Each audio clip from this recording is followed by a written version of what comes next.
दोस्तों, हम लोग हमेशा सोचते रहते हैं कि अपने मन पर काबू कैसे पाएं। तो चलिए आज की एक स्टोरी के जरिए हम लोग जानते हैं कि अपने मन पर हम लोग कंट्रोल कैसे कर सकते हैं। एक बार एक व्यक्ति अपने काम से लौटकर घर आया और साथ में पनीर लाया और अपनी पत्नी को कहा, आज मेरे लिए बढ़िया पनीर की सब्जी बनाना, क्योंकि आज मैंने बहुत काम किया है और मुझे बहुत ज़्यादा भूख लगी है और मुझे कुछ बहुत अच्छा खाना है।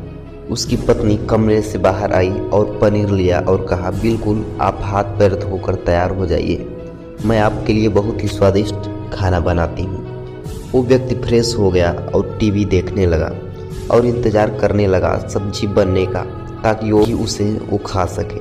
किचन से बहुत अच्छी खुशबू आ रही थी। वो व्यक्ति सोच रहा था कि जल्दी से खाना बन जाए ताकि मैं अपनी भूख मिटा सकूं। लगभग 1 घंटे के बाद खाना बनकर तैयार हो गया। स्वादिष्ट सा भोजन अब खाना लगने ही वाला था कि उस व्यक्ति ने अपनी पत्नी से पूछा कि खाने में नींबू है कि नहीं, क्योंकि मुझे पनीर की सब्जी में नींबू डालकर खाना है। लेकिन पत्नी ने कहा कि नींबू तो खत्म हो गए, आपसे कहा था लेकिन आप भूल गए हैं। व्यक्ति ने अपनी पत्नी से कहा कि रुको रुको, अभी खाना मत लगाओ, क्योंकि नींबू के बिना खाने में बिल्कुल मज़ा ही नहीं आएगा। तो मैं अभी गया और नींबू लेकर आया। वो व्यक्ति वापस से कपड़े पहनकर तैयार हुआ और नींबू पास वाली दुकान पर गया। जब वहाँ पर देखा तो नींबू नहीं थे। उसका दिमाग क्रोध से भर गया और उसने सोचा कि यार उसके पास नींबू नहीं है, चलो थोड़ी आगे वाली दुकान पर जाता हूँ, शायद वहाँ नींबू मिल जाए।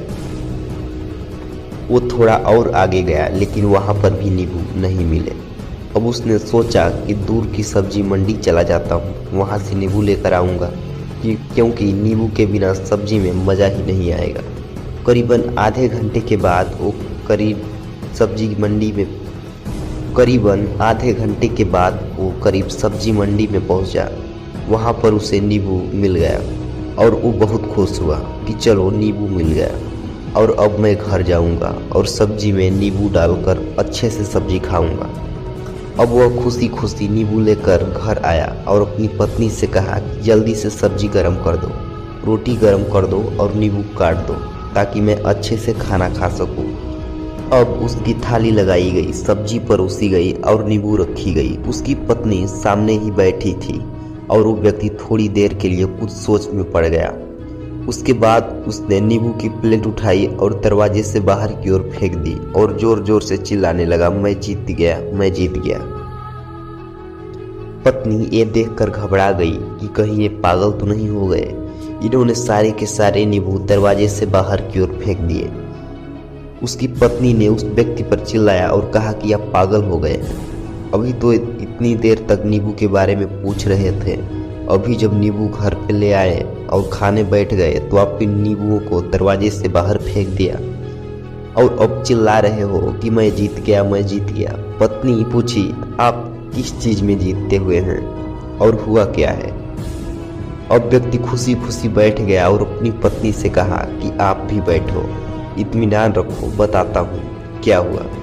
आज सुबह से ही मेरी जीत मुझे अपने बस में करने की कोशिश कर रही थी। जब मैंने बहुत काम कर लिया तब मुझे बहुत तेज भूख लगी। जब मैं घर पर आया तो तुमने बहुत ही स्वादिष्ट सब्जी बनाई, उसकी खुशबू मेरी नाक में गई। फिर मेरी जीभ ने कहा कि इसे अब नींबू चाहिए। मैं पास वाली दुकान पर गया, लेकिन वहाँ नींबू नहीं मिले। थोड़ी और दूर गया पर वहाँ पर भी नींबू नहीं मिले, तो मुझे उसने और दूर लेकर गई। मैं उसके वश में आ गया और जैसे ही वह कहती रही वैसा मैं करता रहा। अब मैं वैसा ही करता गया जैसा वो मुझसे करवाती गई, लेकिन अंत में मैंने विजय प्राप्त कर ली। मैंने उसे उठाकर बाहर फेंक दिया और कह दिया कि तुम्हारा मुझ पर कंट्रोल नहीं है, बल्कि मेरा तुम पर कंट्रोल है और मैं जीत गया। क्या आपको समझ में आया कि कैसे अपने इच्छाओं पर विजय प्राप्त करें? कई बार लोगों को शराब पीने की आदत लग जाती है और उस चक्कर में वो भटकते रहते हैं। यदि एक जगह नहीं मिलती तो दूसरी जगह जाते हैं, दूसरी जगह नहीं मिलती तो तीसरी जगह जाते हैं। और अक्सर युवाओं के साथ ऐसा ज़रूर होता है कि वो शराब पीने के लिए बैठते हैं, सारी शराब खत्म हो जाती है। उसके बाद एक ना एक व्यक्ति जरूर कहता है यार और चाहिए के चक्कर में शराब ढूंढने के लिए निकलते हैं। देर रात हो जाती है, वो भटकते रहते हैं, एक जगह नहीं मिलती तो दूसरी जगह जाते हैं, दूसरी जगह नहीं मिलती तो तीसरी जगह जाते हैं और अपने समय, पैसे और अपने आप को बर्बाद करते रहते हैं। यदि आपने अपनी इंद्रियों पर विजय प्राप्त नहीं किया तो आप ही नींबू खोज में सिर्फ भटकते ही रहेंगे और हमेशा परेशान रहेंगे। इसलिए अपनी इंद्रियों पर काबू पाइए और अपने जीवन को खुशी खुशी बिताइए। आशा करता हूँ कि इस स्टोरी के माध्यम से आपको कुछ न कुछ सीख जरूर मिली होगी। अगर मिली हो तो अपने दोस्तों के साथ ज़्यादा से ज़्यादा शेयर करें और चैनल पे पहली बार आए होंगे तो चैनल को सब्सक्राइब जरूर कर लीजिए। धन्यवाद।